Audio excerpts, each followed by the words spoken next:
Okay, let's get more on the situation now from Jonathan Fowler, who's a spokesperson for the United Nations Agency for Palestinian Refugees. Kindly joins me on the line. Welcome, Jonathan. I understand that actually a UN school has been among the most recent targets in Gaza. What can you tell us about that?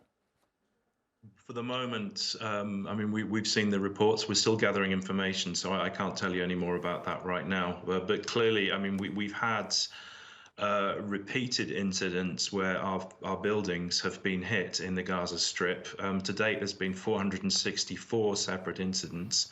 And this is a sign that although UN facilities are meant to be safe and people seek shelter under the UN flag, this is simply not happening, and this flies in the face of international humanitarian law. But I don't have details on that, the specific incident now. The UN Human Rights Office has just recently said that it had received reports of Palestinians being targeted by Israel while they were fleeing from the north, which is what Israel's telling them to do. It's telling them, go, flee. And then it kills some of them while they're leaving. Does that sound like a fair assessment from the information you're getting?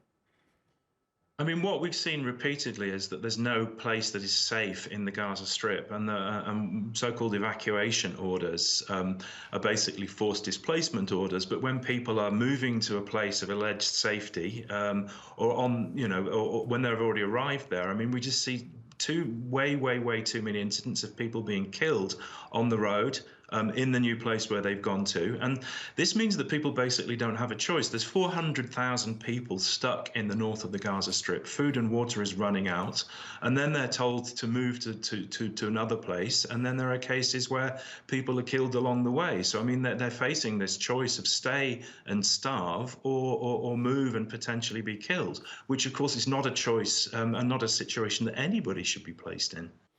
I know it's, very difficult for you or representatives from any aid organisations to come out and make, definitive statements against Israel. But if you look at the numbers, more than 42,000 people have been killed.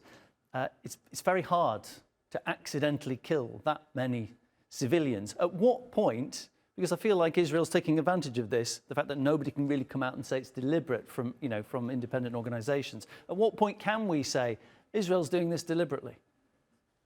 Well, this is precisely why we and other UN entities have called repeatedly for a full, independent international investigation of what is happening, what has been happening for over 12 months now in the Gaza Strip.